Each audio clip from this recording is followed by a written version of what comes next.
Good evening. This is Crime Classics. I am Thomas Hyland. Listen.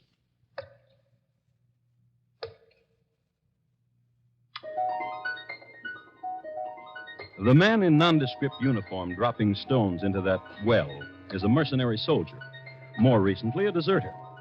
He's testing the depth of the well, the only way he knows, since a length of rope is not immediately available, and more complicated machines are as yet undiscovered. This is the year 1778, and the deserter is named James Buchanan. Next to him is his friend, another deserter whose name is William Brooks.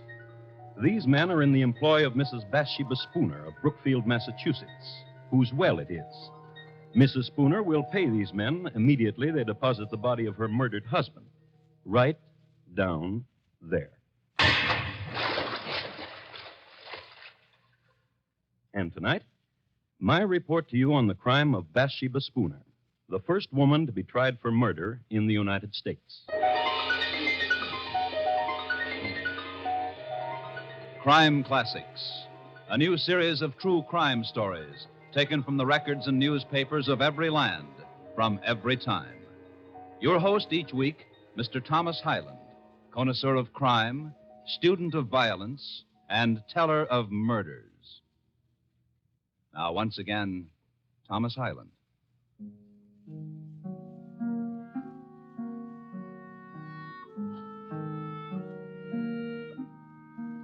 The place is Brookfield, Massachusetts, the year 1778. Scene, the home of Joshua and Bathsheba Spooner, a large and respectable dwelling, 2 stories in height, situated on the north side of the road from Brookfield to Worcester. In the front of it, and nearly opposite on the south side of the road, are stately elms and a well. And in the living room, there's this. What manner of woman are you, Bathsheba? There's no content in you and no happiness. And what happiness have you given me?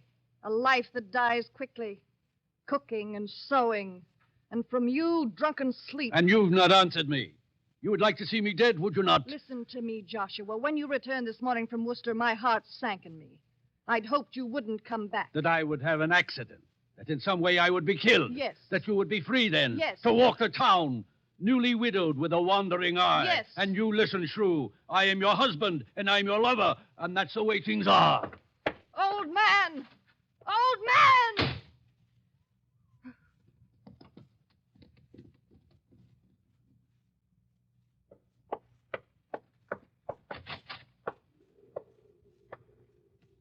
Ezra? Ezra? I've been waiting. Bathsheba. Wait. No more waiting, Bathsheba. The time I was away from you with your husband in Worcester. The thinking about you. And there'll be more waiting. Until it's done. Until you kill him. I tried, but I could not. He asked me a question, my husband did. What manner of woman are you, he asked. Now I wonder. What manner of woman am I to love such as you, a youth? A boy who pretends to manhood. You without the courage to... The poison you gave me, there was no opportunity, Bathsheba. And a boy who lies. Opportunity. When it becomes nighttime, my husband becomes a drunkard. You know that. To empty the poison in the cup when you were with him, a simple thing like that you couldn't do. I swear it to you, Bathsheba. He'll die. When? Go to him now. To the tavern where he is. Empty the poison. I threw the poison away. With no courage. Bathsheba. Speak my name and bedevil yourself with it. Just kiss me, Bathsheba. No kisses. No secret whisperings. None of that. No more. Until my husband is dead. Laugh then. You'll see I mean it. There's a wench, Bathsheba, at the other end of town. And she watches me when I walk by. Then go to her. All right. Wait. Don't leave me. You almost let me go. Boy, you... Bathsheba. Kill him. Kill my husband. Later.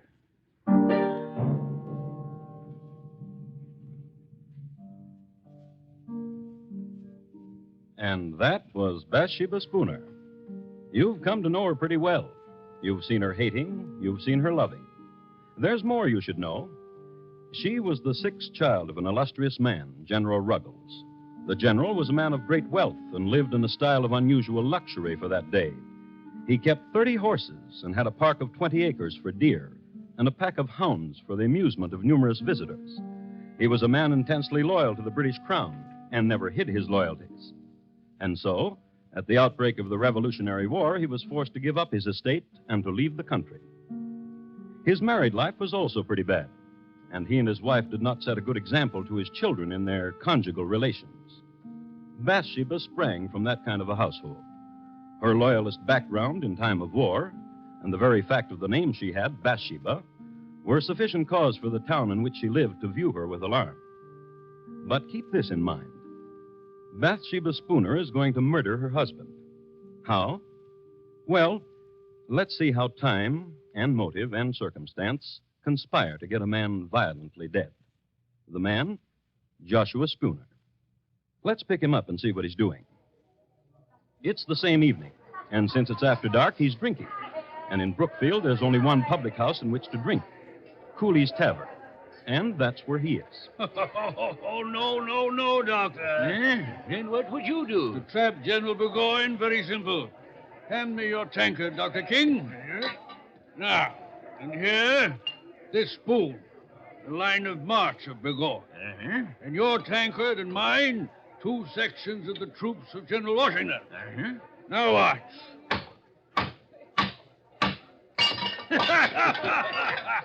And that's how we take care of General Burgoyne. Yeah. Barkeep, more ale.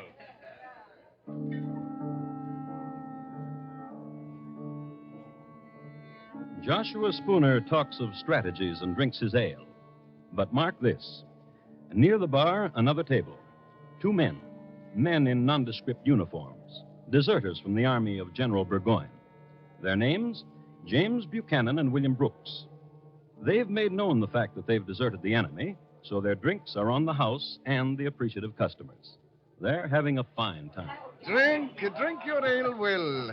Make me a toast, and I'll drink with you. And a toast you shall get. Burgoyne is a scurvy... Louder, Will, louder, else we'll pay for our own ale. Aye. A toast. Aye, I'll give you a toast to that scurvy, plump-bellied Burgoyne. May he rot in the wilderness. That is, if he don't drown coming across the St. Lawrence. Gentlemen, And a merry evening to you. Joshua Spooner is my name, and it would do me proud if you would permit me Ale is what we're drinking, sir. Ale for the patriot! And patriots we are, indeed, to goodness. Oh, yes. We joined General Washington, sir, and his colonials. You should know that. And from here, we go to Worcester, where a column of Washington's hearties ale. To you, sir, and thanks to you. My pleasure.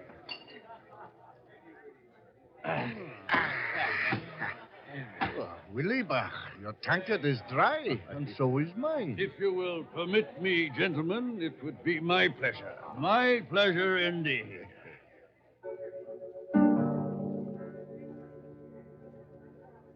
It would be Mr. Spooner's pleasure indeed to buy the lads more ale, as was the custom. True, it was 1778, but the etiquette was the same. Nothing too good for our boys. And the deserters in Cooley's bar were off to join our boys. As a matter of fact, it was Mr. Spooner's pleasure to direct James Buchanan and William Brooks to Worcester to become soldiers in Washington's army. It just happened that one of the landmarks that Mr. Spooner gave the lads went something like this. Now, mark you. A file of elms and a well. And across the road from it, my house. When you pass there, you'll be leaving Brookfield, and you will know you're on your way. We'll have another ale before you leave. You're a gentleman if I ever met one. Oh, a true one, James, my lad. A real gent.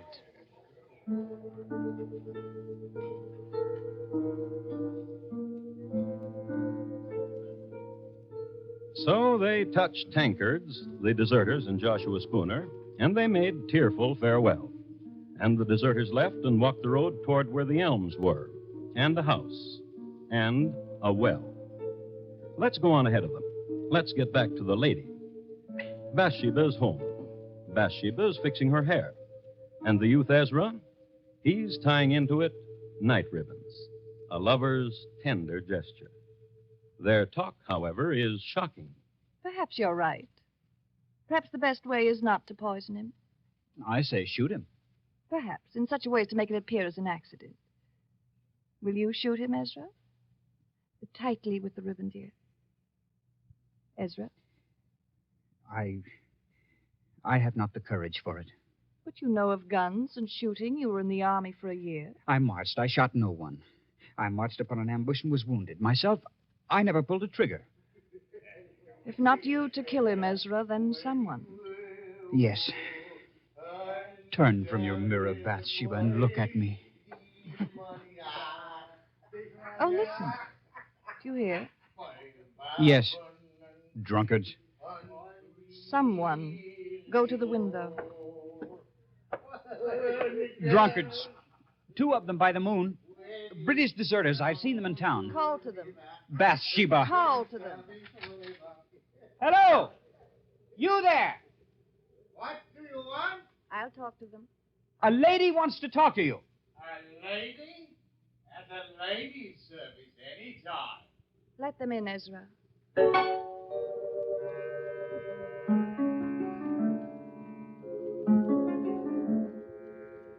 The Bathsheba Spooner who greeted the deserters must have been quite a sight. Tall, long hair, and blue ribbons. There must have been a fire in the fireplace, and in all probability, she was standing in front of it. Her manner was gracious, and she was smiling. Ezra served the liquor. All in all, it was the nicest thing that could possibly have happened to 2 fellows who had deserted General Burgoyne. And now, gentlemen, a question. We bow. Bow, James, my lad.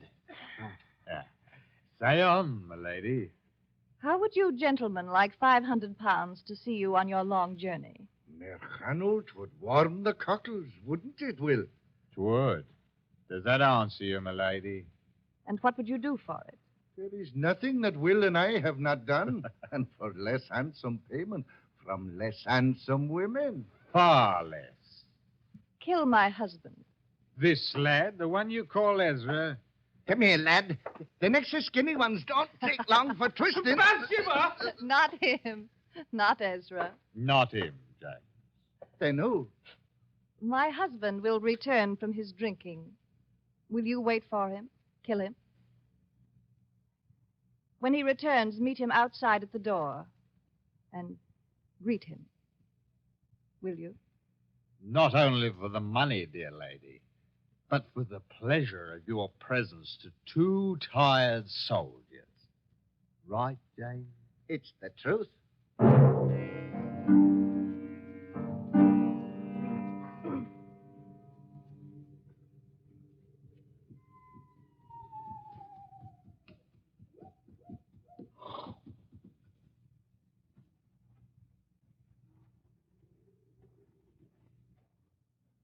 You be the master of this house. Huh? Yeah. And you are the 2... That we be. James,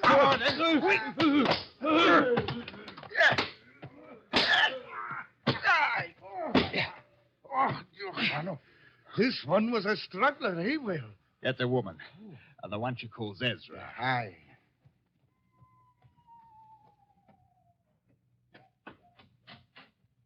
Mrs. Spooner, come see. It is done.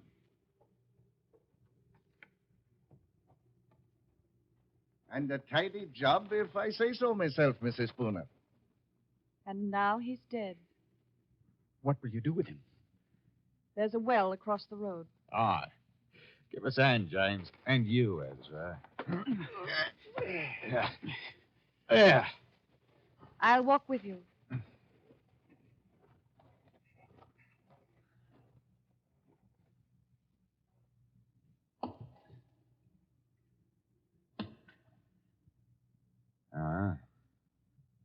It's a deep well.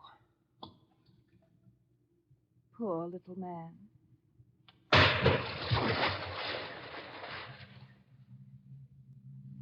And that's how Joshua Spooner died. And that's how Bathsheba Spooner killed him.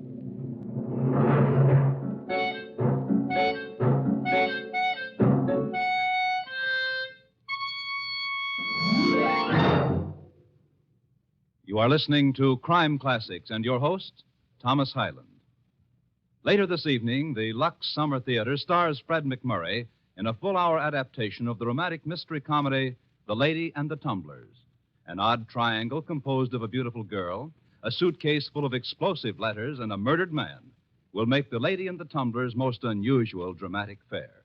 Listen to it on most of these same stations later this evening when CBS Radio presents the Lux Summer Theater. And now, once again, Thomas Hyland and the second act of Crime Classics and his report to you on the crime of Bathsheba Spooner.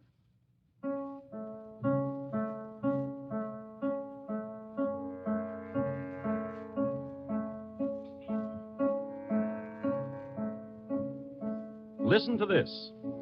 It's awful and dread, this tale that I tell. Joshua Spooner lies dead in a well in Brookfield town in 78 from 6 stout whacks across the pate. Small poem by an anonymous contributor to the Worcester Spy, the local newspaper of the day. A change of scene now. Across the road from a cold well into a warm living room. Tableau, 4 people. Mr. Spooner was such an elegant man. What will become of his clothes in his closet and his horse? You may have them. Come away from the window, Bathsheba. Here, to me, close. The stars are dancing. You're shivering. Are you cold? No. Will is very weary, Widow Spooner. We'll not go on to Worcester tonight. Then wait till morning. You can make a place for yourselves in the barn. But the money we'll have now, and the clothes and the horse. Yes, all of it. Ezra, Yes. in the morning you will go to Cooley's Tavern. Inquire of Joshua. Tell them he's not been home. Tell them I'm frantic for his welfare. Yes. Good night, gentlemen. A very good night.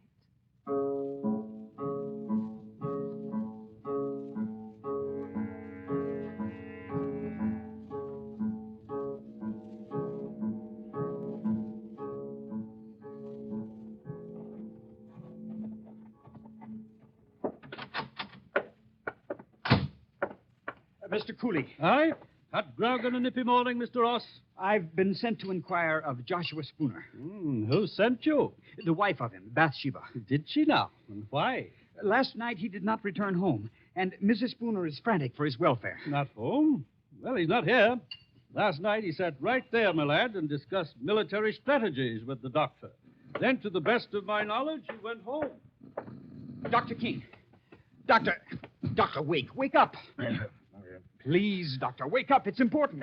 What is it? What? Where is Joshua Spooner? Where is he?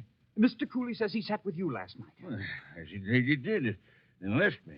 He's not home. What? Mrs. Spooner sent me to fetch him. She's troubled that he's not returned. But where else could he have gone if not to his wife? We must find him, Doctor. Yes, by all means.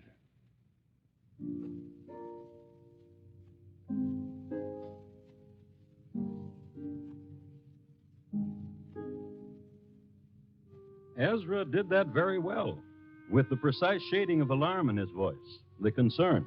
A man on an errand for a troubled lady. Everybody was impressed. Mr. Cooley closed his bar. Dr. King appealed to the neighborliness of the other customers, and everybody went looking for Joshua Spooner. Immediately, they called on Mrs. Spooner, whom they found in the greatest apparent distress. Upon an examination of the premises, in the neighborhood of the doorstep, they observed the tracks of several persons on the snow. And on further search, they found Mr. Spooner. You know where. In the well. So far, only horror and suspicions. But now, let's pick up Willie and James. They haven't left Brookfield. Stupid of them, isn't it? But then you've got to examine it from their point of view. Why become soldiers in Washington's army, especially in the winter, and suffer the privations of the military, when they could be warm and rich as a civilian? So, imagine it. Two tatterdemalion deserters, suddenly elegant, in Mr. Spooner's clothes, which were somewhat tight-fitting. But elegance and tight-fitting are somehow akin. Now, there lived in Brookfield a certain wench whose name is lost in history. This much is known about her. She had an eye for tight elegance. This much is known about her, too, that she went riding with Willie and James on their newly acquired horse. I'll help you down. Now, James? No. Give us a bus, dearie. That's a dearie. Will, Aye. how is it we are riding Mr. Spooner's horse? Why, dearie, we don't know a Mr. Spooner. Aren't these Mr. Spooner's silver buckles? No. Aren't you wearing his clothes? These are our clothes, dearie. Come, let's ride some more. It brings the pink to your pretty cheeks.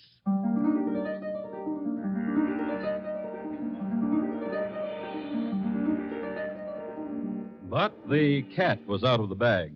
The girl told her mother, and her mother her father. And it so happened that her father was at that moment on his way to look for the murderers of Joshua Spooner. So the father told some neighbors, and they located James and Willie, brought them all together. The two deserters, Ezra and Bathsheba. And this is what happened.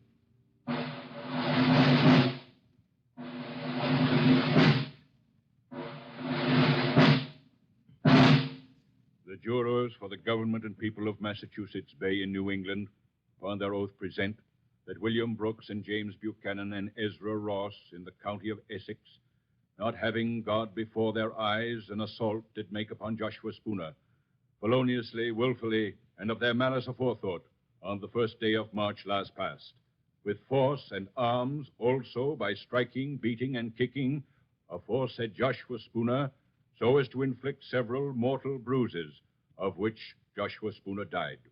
And that Bathsheba Spooner, widow and late wife of Joshua Spooner, being seduced by the instigation of the devil, did incite, move, abet, counsel, and procure the murder of aforesaid Joshua Spooner. How do you plead? Not guilty. Not guilty. Not guilty. What statement have you, Bathsheba Spooner? I am the wife of the deceased. If what you accuse me of be true, what end could the death of my husband serve? Were there any reasons, persuading, hopes, inviting, or advantages arising from the death of my husband? By depriving myself of husband, I would subject myself to the burdens of a widow. If I hated my husband, as such has been said, could I not have separated from him, gone to my father or to my brothers? What foolishness is this to say I've loved Ezra Ross, when one of my station might have any gallant I please? Gentlemen, if I be guilty, I was not of sound mind.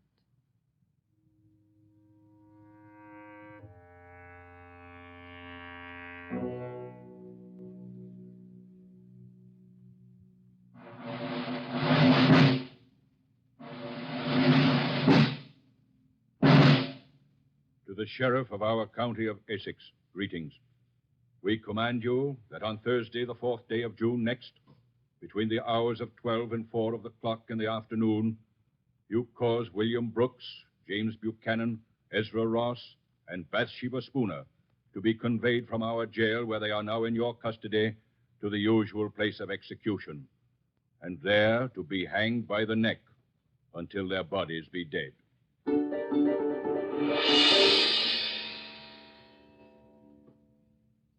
The motive, the crime, and the sentence. Justice was simple. And quickly, too quickly for the four prisoners, the 4th day of June. This is a copy of the Worcester Spy dated that day that I have here. I'd like to read from it. It was about 2:30 of the clock in the afternoon when the four criminals were brought out of prison and conducted to the place of execution under a guard of 100 men. The three men went on foot. Mrs. Spooner was carried in a chaise, being then, as she had been for several days, exceedingly feeble. The procession was regular and solemn. Just before they reached the place of execution, one of the most terrific thunderstorms that had occurred within the memory of the oldest inhabitant darkened the heavens. There followed an awful time, The loud shouts of the officers amidst a crowd of 5,000 people. The horses pressing upon those in front.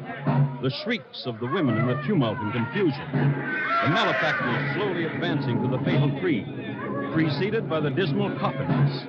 The fierce coruscations of the lightning athwart the darkened horizon, quickly followed by loud peals of thunder, conspired together and produced a dreadful scene of horror.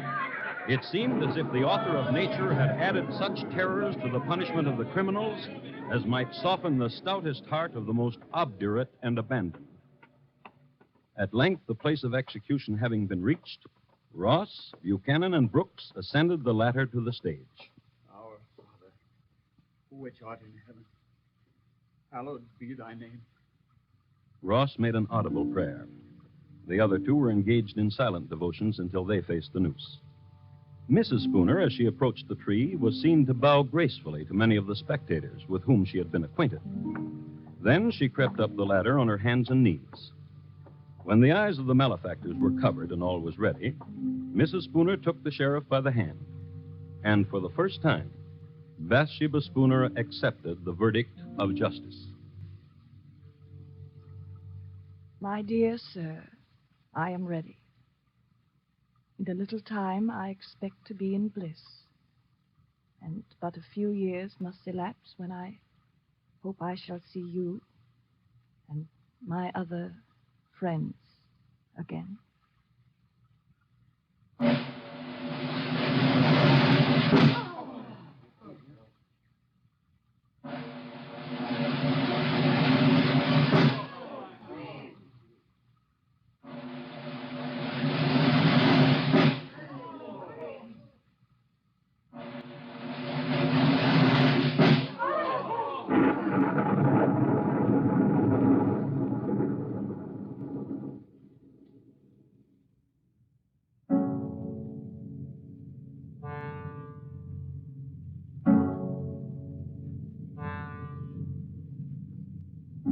And that's the way the newspaper recorded it. This has been my report of the crime of Bathsheba Spooner, the first woman tried and executed for murder in the United States.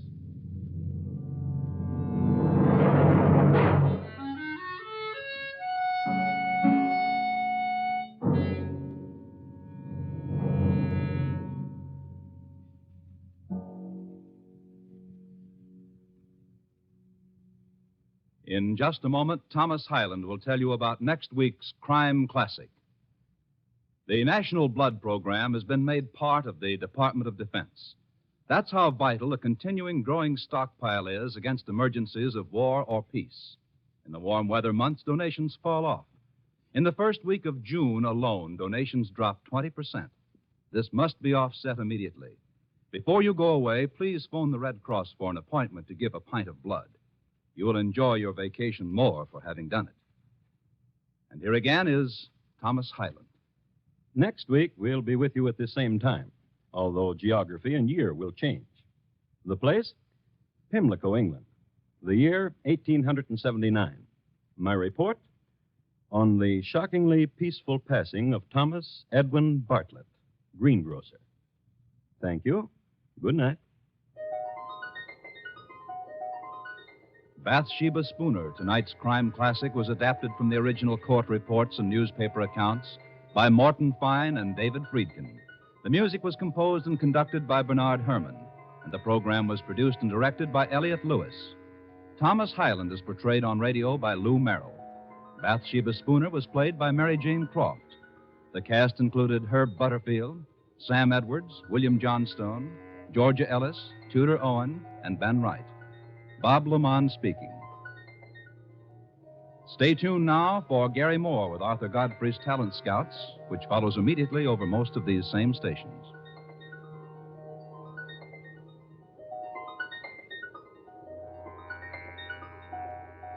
And remember, for mystery mixed with merriment, join Mr. and Mrs. North Tuesday evenings on the CBS Radio Network.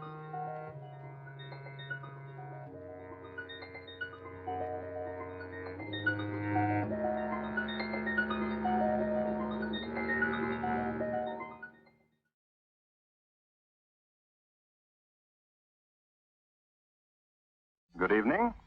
This is Crime Classics. I am Thomas Hyland. Listen.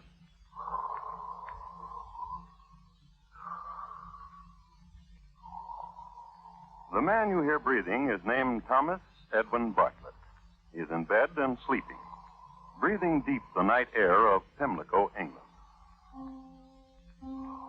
Mr. Bartlett is a heavy sleeper, a deep breather, too, rhythmical and serene, an almost lullaby quality for young Mrs. Adelaide Bartlett, his wife, who this night sleeps at the foot of his bed. Rhythmical, serene. And just at the stroke of midnight, just when a new year has begun, Mr. Bartlett stops breathing. Mr. Bartlett has just died from having drunk too much chloroform, of all things. His wife wakens, sees it is a new year, and celebrates. Tonight, my report to you on the shockingly peaceful passing of Thomas Edwin Bartlett, greengrocer. Crime Classics, a new series of true crime stories taken from the records and newspapers of every land, from every time. Your host each week, Mr. Thomas Hyland, connoisseur of crime, student of violence, and teller of murders. Now, once again, Thomas Hyland.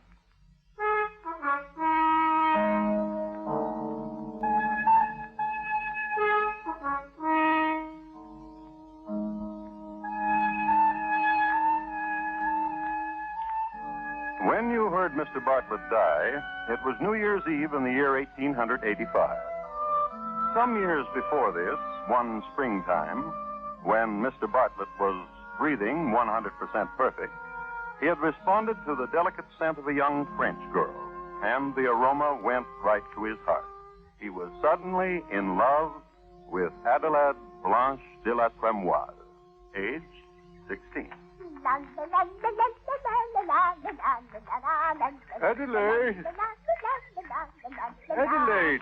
Stop skipping rope. I'm talking to you. You made me miss Zoot. You shouldn't say zoot, my dear. It's an immodest expression. Zoot, zoot, zoot, zoot. I'm sorry I made you miss. I apologize. I accept. And now will you do something for me? Anything. Of this you are sure? Anything, I swear it. Bon. Take this rope and tie an end of it to the tree. And hold the other end and turn it. And I will jump. Don't you ever get enough of the sport? Zoot, tie the rope. Very well. Adelaide, Oui? do you like me? Oh, very much. However, What? you puzzle me. Intrigue you, you mean? I'm glad. Puzzle me. Why you put the sign, gone to fish on your grocery store this last 2 weeks, when it is not so. You are here every afternoon in my yard when I come home from school. I have permission from your brother. Adelaide. You have finished tying the rope? Yes. S'il vous plaît, turn it. Faster! Faster! Faster! Oh, my dear. Adelaide, are you hurt? Here, I lift you. Yes, yes, help me. I'm so tangled in the rope. Adelaide. Oh, you are very nice. Adelaide, listen. I like your beard, a black beard. Barbe noire, barbe noire, barbe noire. Oh, Adelaide, my dear, will you marry me? Marry you? Yes. But I am still in school. Marry me, and it'll be the same. You'll still go to school. And you will help me with my lessons. Every night. And you'll play games with me and jump rope with me. I want to. I will turn and you will jump. Now. Now? Now. All right. Adelaide, Oui? will you marry me? But of course, Monsieur Barbe Noire. Adelaide. Oui? Turn the rope faster. Faster! Faster!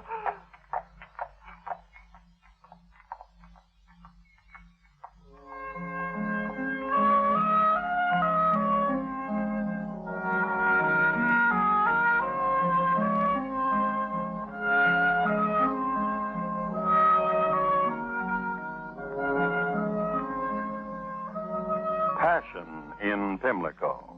Participants, Thomas Edwin Bartlett and Adelaide Blanche de la Tremoise.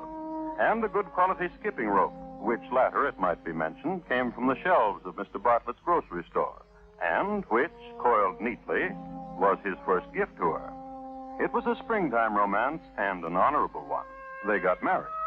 And according to Mr. Bartlett's word, the marriage progressed to each one's satisfaction.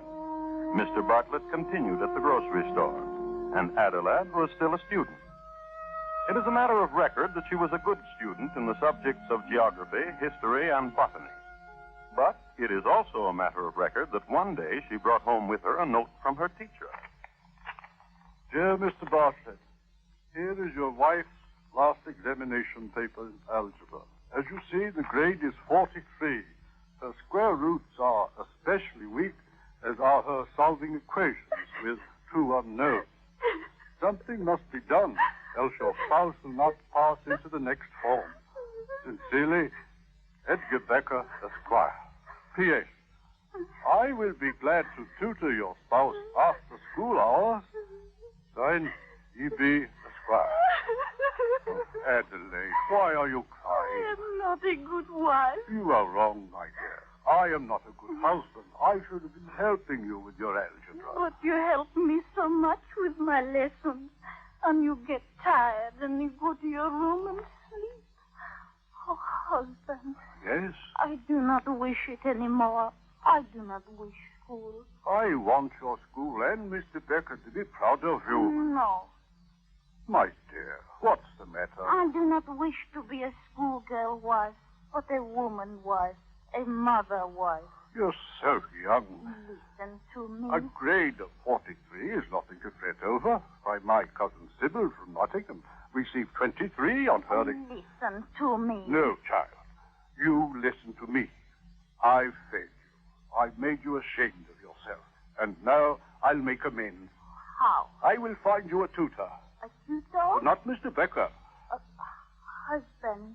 Yes, child. Whatever you say.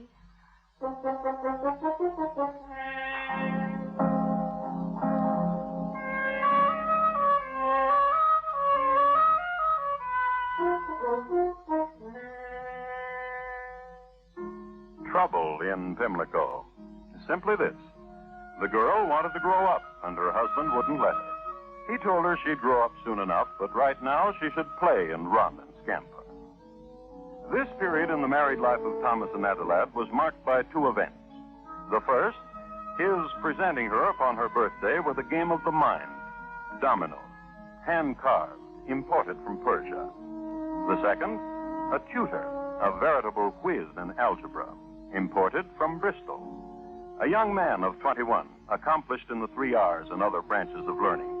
He doted on chemistry, for instance, and one report has it that he was forever indulging himself with practical jokes at the school, with chloroform. They say his headmaster constantly fell asleep while admonishing him. His name? George Dyson, Adelaide, your tutor. This is my wife, Adelaide. At your service. Here is your book. Open it to page 1. A minus 1 equals 0. Therefore, A equals 1. Do you understand that? No. Sit by me. I'll teach you. I'll leave you two alone. Now. Mr. Dyson. Yes? You are very young. You are very pretty. Tutor me. Since the minus quality of 1 changes to a positive quality as you transpose the integer to the right side of the equation mark, it is obvious then if x minus 1 equals 0, then x is equal to 1. Quite obvious indeed. You are a very good tutor. Did your husband tell you I was to live here? Yes, he did. If x minus 2 is equal to 0, what does x equal? 2. I'm proud of you.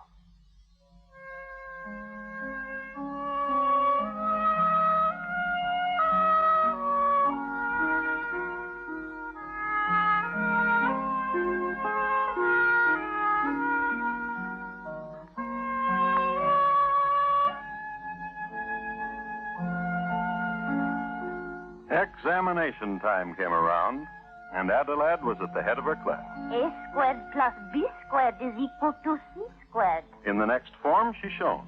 Algebra was her strongest subject. One day, Mr. Becker was astounded when Adelaide stood right up in class and said, The cube root of A cubed minus 3A squared B plus 3AB squared minus B cubed is A minus B. Then came geometry. George was also a whiz at this. More so. George, cher tutor. Stop that. Pay attention to your lesson. George, please. Please what? Please kiss me. First, the theorem. Two triangles are congruent when the two sides and the included angle are coincident. Please kiss me. All right. How do I earn my next kiss?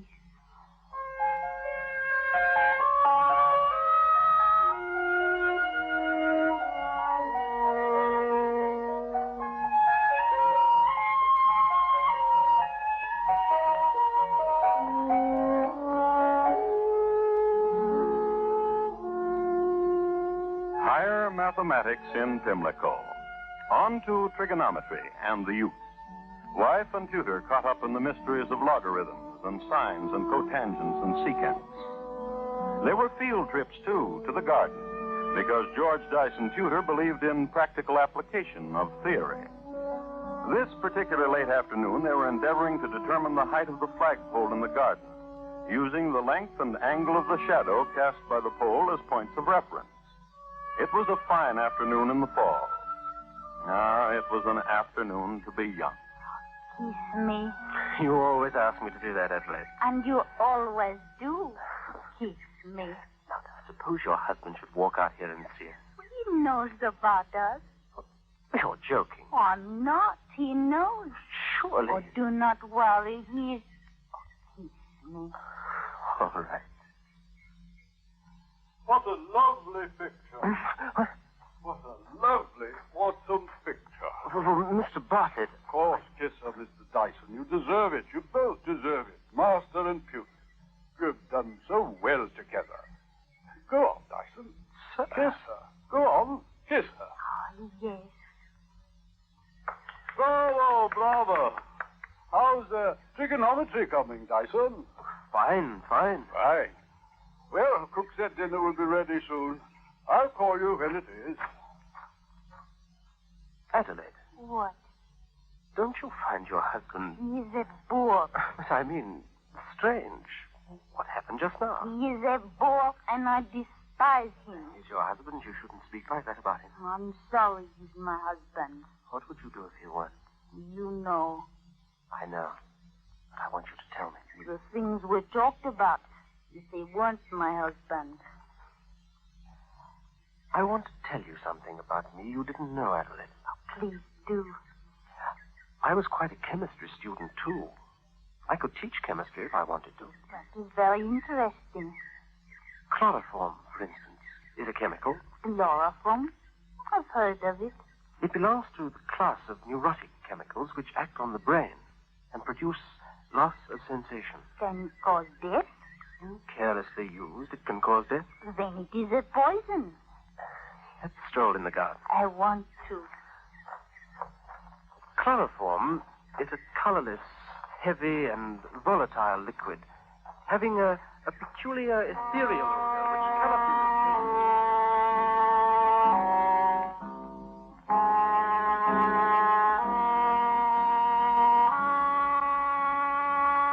And so they walked hand in hand into the sunset, and they spoke of many things: husbands, autumn roses, cabbages, kings, and chloroform, which is a very deadly poison.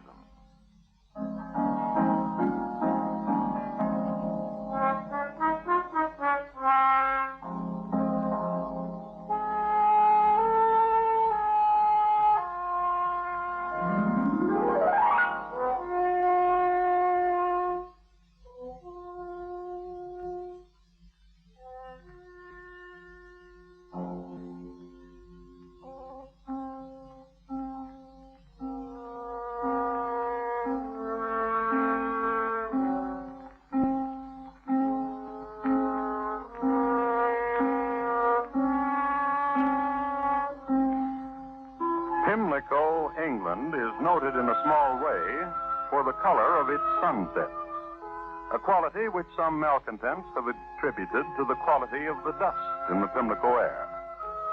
However, it's well known that the major divertisement among Pimlicans is walking into the local sunset and making plans.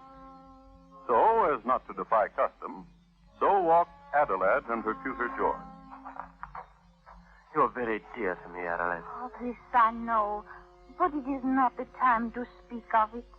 We were speaking of other things. I used to have fun with chloroform when I went to school. Is it difficult to obtain? In large quantities, it is. However, What? it can be obtained. But there's a difficulty. Oh? It has a peculiar odor. It's easily detectable. It's almost impossible to get someone to drink it. Unless someone wanted to drink it. Who would want to? Some people, I suppose. Adelaide, Yes, George. I've noticed something about your husband. He looks poorly. He suffers. Sometimes at night he comes to my bedroom and tells me how much he suffers. From what? He's bilious. Oh, poor man. He complains of his stomach.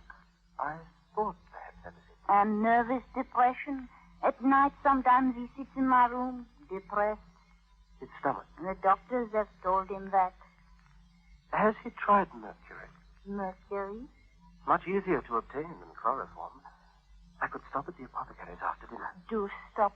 His stomach is much worse after dinner. I'm hungry. Let us to dinner, Adelaide. Oh, give me your arms, dear George.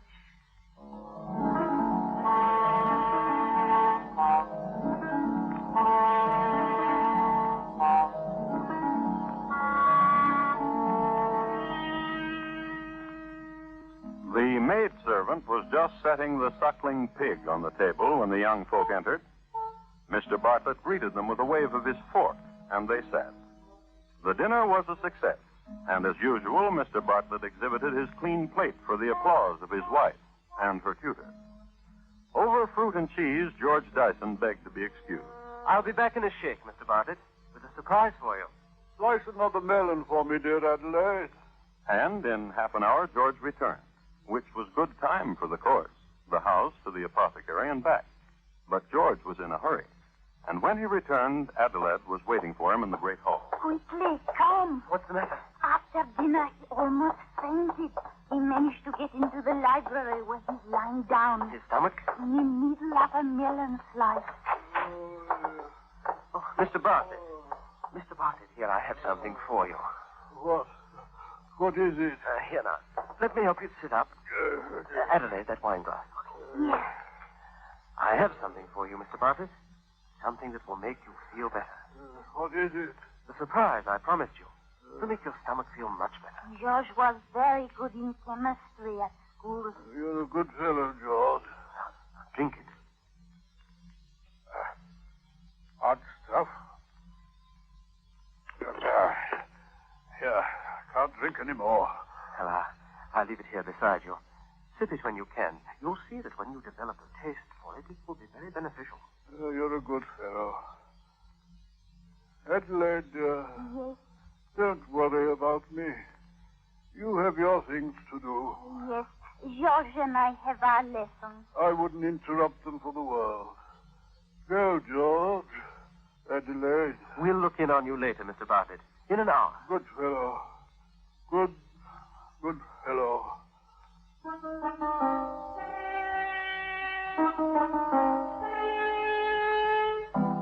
Mr. Bartlett's stomach quieted after a while, and lying there, he had a thought that perhaps it was George's surprise that did it. So he forced himself to sip again of the glass. However, in time, Mr. Bartlett did develop a taste for mercury and made it a habit to indulge in a sip after every meal. Somehow, his stomach responded suitably, and his complaints were not nearly so many. Of course, it should be noted that Mr. Bartlett would reel suddenly and fall down at odd times, and then he was constantly bumping into things, and his teeth dropped out. Some of his more observant friends would mutter among themselves about Mr. Bartlett's slightly bluish complexion. One morning, Mr. Bartlett woke up completely beardless, and from that day on he never had to shave. But since generally his stomach felt much better, Mr. Bartlett deemed himself ahead of the game, a philosophy which caused comment. Adelaide the George. My husband seems happier. Yes, I've noticed. My stomach has improved Because he doesn't eat so much. because he lacks sufficient teeth. Your husband has developed a tolerance for mercury. Yes. Mr. Dyson, Mr. Dyson? You mean George? when will you be finished tutoring me, Mr. Dyson? What do you mean? Tomorrow, I should think, Mr. Dyson. What? Tomorrow is the eve of the New Year. My husband has asked me to join him in private celebration in his rooms. We shall drink to your leaving us. But you and I... But there's one last favor you can do for me. Why, I'd do anything. While you're at the apothecary, Apothecary. while you're there, while you're making the purchase of chloroform, bring me 1 sachet of lavender, a dozen cinnamon sticks, and a dozen licorice twisties for my husband. Then you are giving me one more chance, Adelaide. Mr. Dyson, happy is the day when I shall call you Georges again. Lavender, cinnamon sticks, chloroform, and licorice twisted. 2 dozen twisties, Mr. Dyson. Good night.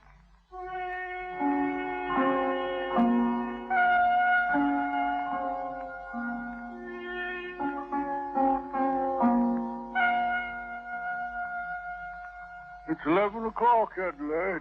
1 hour until the New Year and our anniversary. 6 years. Thomas, Yes, my dear. you remember how you used to come and watch me jump rope? I had a beard then. And I called you Bartois.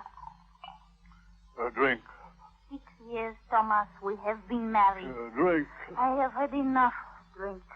You finish the bottle.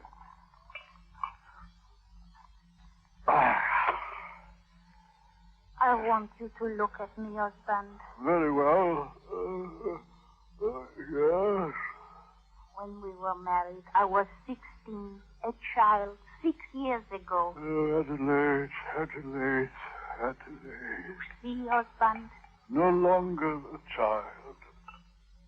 I drink to you, a woman. Adelaide, What is it? have you drunk from this bottle?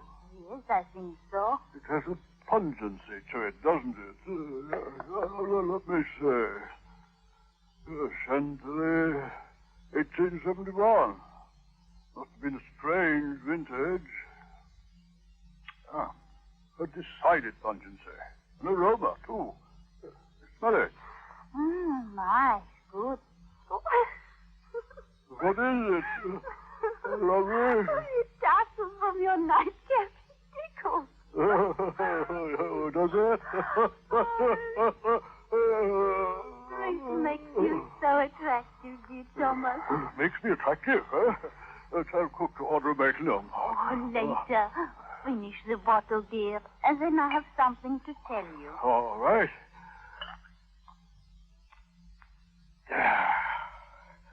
Now, what is it you have to tell me? Oh, you confess it now, do you not, that I am a woman? An attractive woman, yes. And finally, a wife, my husband. 6 years now, and you have observed me only as a child and have treated me as...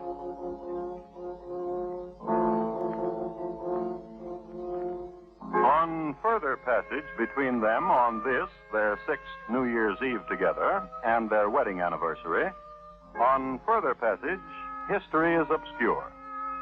It is known, however, that they were alone in the house, except for their servant. It is known, too, that 5 bottles of champagne were consumed. 2 bottles Chantilly 1871, a pungent vintage. According to the record, it has been said that a few moments before the new year was ushered in, Mr. and Mrs. Bartlett were both asleep. He stretched across the width of the bed, she at his feet. And once more, I refer you to Mr. Bartlett asleep, rhythmically, serene.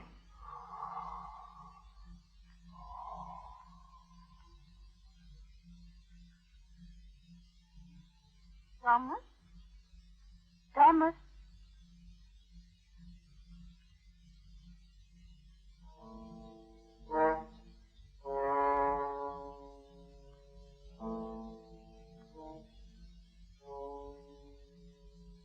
Mr. Bartlett was dead.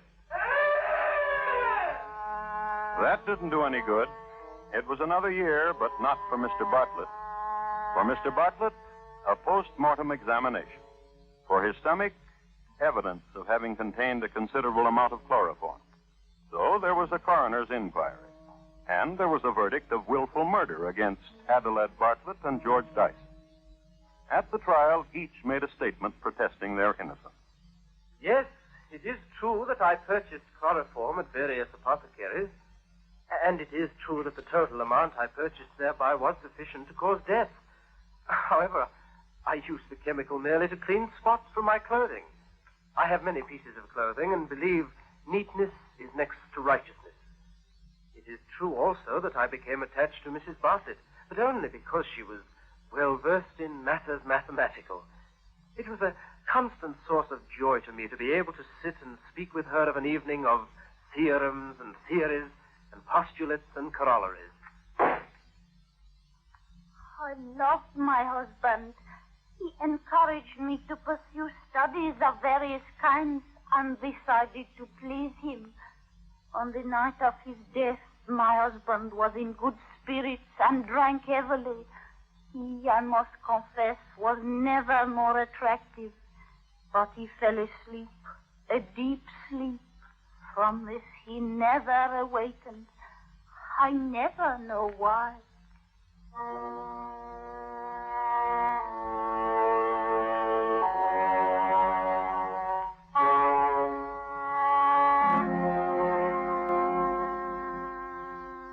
Nor does anyone else know why. The jury debated for 2 hours and returned a verdict of not guilty.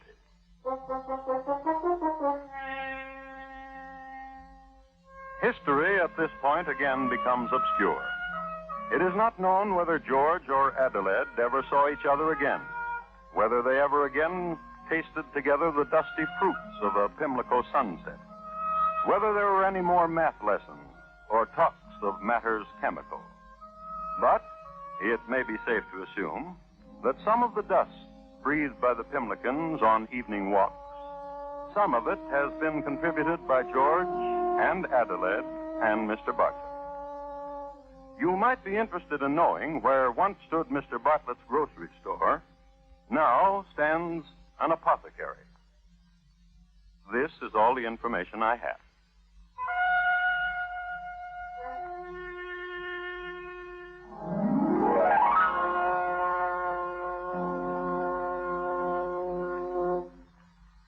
Thank you. Good night. Thomas Edwin Bartlett, tonight's crime classic, was adapted from the original court reports and newspaper accounts by Morton Fine and David Friedkin. The music was composed and conducted by Bernard Herrmann, and the program is produced and directed by Elliott Lewis. Thomas Hyland is portrayed on radio by Lou Merrill. Thomas Edwin Bartlett was played by Herb Butterfield, Adelaide by Betty Harford, and George by Terry Kilburn. Bob Lamont speaking.